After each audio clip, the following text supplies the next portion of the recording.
안녕하세요, 여러분. 저는 여러분의 인권 알림이 알리입니다. 지난 시간에 공부한 것을 살펴볼까요? 자유는 인권의 토대이며 사람은 혼자서 자유로울 수 없다고 배웠습니다. 오늘은 개인의 자유가 보장되기 위해 필요한 자원에 대해 알아봅시다.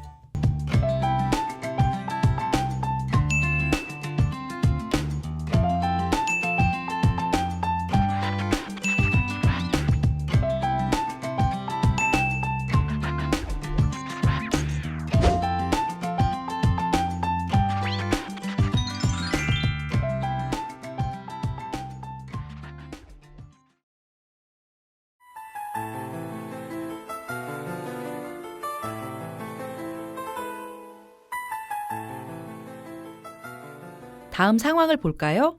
프리랜서 작가 양양씨. 오늘도 작업을 하고 있다. 프리랜서라고 하면 이런 말을 자주 듣죠. 일하고 싶을 때 일하고 쉬고 싶을 때 쉬는 거 아니야? 좋겠다. 하지만 이런 자유는 저에게 없어요. 생계를 위해 일감을 거절할 수 없고 밤을 새고 무리해서라도 일을 해내야 합니다. 저는 돈도 없지만 시간도 없고 완전히 지쳤어요. 녹초가 되어 밥 먹을 기운조차 없는 양양씨. 결국 오늘도 배달 어플을 켠다. 주문 최소 비용은 왜 이렇게 비싼 거야? 다 먹지도 못하겠네. 결국 남겨서 버리게 될 줄 알면서도 두어 개를 주문하는 양양씨. 몇 분이 지나지 않아 배달 라이더가 총알처럼 빠르게 도착한다. 맛있게 드세요. 음식을 가져다 준 배달 라이더 민규 씨의 상황을 들여다보자. 민규 씨는 주문콜이 언제 뜰지 모르는 긴장 속에서 스마트폰에 늘 눈을 붙이고 있다가 잽싸게 주문을 받는다. 사고가 나지 않으면 천만 다행인 속도로 음식을 배달하는 민규 씨. 비가 오거나 궂은 날에 일을 하지 않으면 회사가 벌금을 매기기도 해요. 배달료는 들쭉날쭉하죠. 고객이 불만을 제기하면 바로 어플 접속이 차단되죠. 민규 씨는 회사의 명령과 지휘대로 일하는 노동자이다. 그런데 회사는 계약할 때 민규 씨를 개인 사업자, 즉 사장이라 해놓고는 문제가 생기면 노동법에서 자유롭게 빠져나간다. 제가 사장이라고요? 말도 안 되죠. 여러분 잘 보셨나요? 양양 씨와 민규 씨는 프리랜서이지만 결코 자유롭지 않은 상태에서 노동하고 있습니다. 이들이 맺고 있는 계약은 서로 평등하지 않은 관계에서 이루어집니다.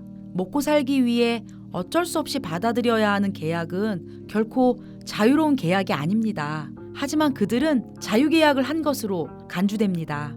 우리 모두 먹고 살기에만 에너지를 쏟기에도 벅차네요. 이걸 자유라 할 수 있을까요?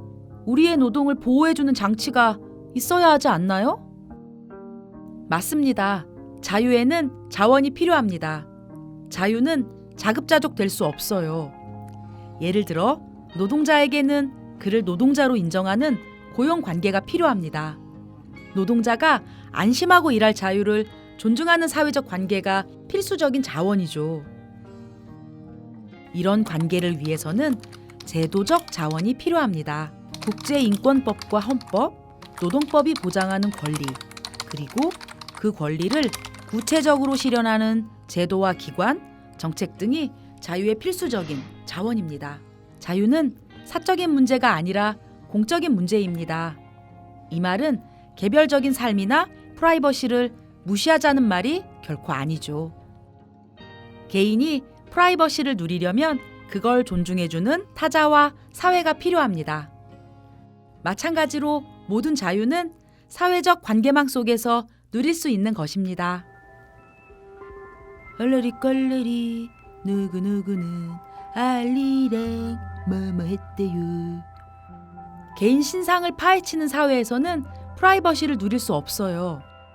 모두가 자기답게 살 수 있으려면 그 자기다움을 존중하는 사회가 필수적입니다. 야, 이 더럽고 재수없는 벌레 같은 싹 다 사라져버려. 아주 그냥 지겨워 죽겠어. 혐오 표현이 난무하는 사회에서는 자기다움을 맘껏 드러내고 누릴 수 없어요. 무슨 폭력을 당하지는 않을까 늘 불안합니다. 너희는 왜 화장실에 갈 때도 꼭 붙어 다니니? 왜 엘리베이터에서 날 치안처럼 쳐다보는 거야? 왜 그럴까요? 화장실을 비롯한 온갖 장소들에서 안전하다는 자유를 느낄 수 없으니까요. 아파도 일해야지. 사람이 책임감이 없어. 민폐야, 민폐. 아프면 쉴 수 있는 자유는 사회적으로 만들어집니다. 왜 바쁜 시간대에 대중교통을 타고 난리야? 좀 한가할 때 돌아다니지. 교통약자들의 이동의 자유는 존중하는 사회적 관계 속에서 만들어집니다. 부자유한 사람들이 늘어갈수록 자유는 강자만의 특권이 됩니다. 사람들 사이의 관계에서 그렇게 누군가의 자유가 사라질수록 이 세계의 자유는 줄어듭니다. 각자의 이해관계에만 몰두하고 타자의 자유에 무관심할수록 자유는 오히려 빈약해집니다. 자유의 의미와 정도는 맥락에 따라 다릅니다. 가령 코로나19 상황에서의 공공장소를 상상해 봅시다. 코로나19로부터 학생들을 보호하기 위해 마련한 토론회장을 마스크도 안 쓴 학부모들이 꽉 메웠습니다. 주최 측은 당황했습니다. We are supposed to be physically distancing, wearing masks, and so all of our medical... 학생 마스크 착용에 반대하는 학부모들은 항의와 야유로 결국 공청회를 무산시켰습니다.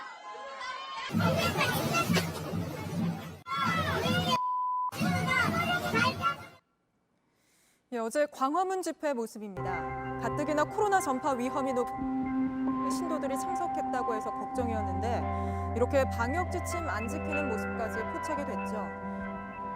내 몸은 내 거야. 마스크를 쓰건 말건 그건 내 자유지. 마스크를 쓰지 않을 내 자유는 절대적인 나의 주권이야. 이처럼 내 자유가 절대적이라는 주장은 자유가 정당하게 제한될 수 있는 맥락이 있다는 사실을 무시합니다.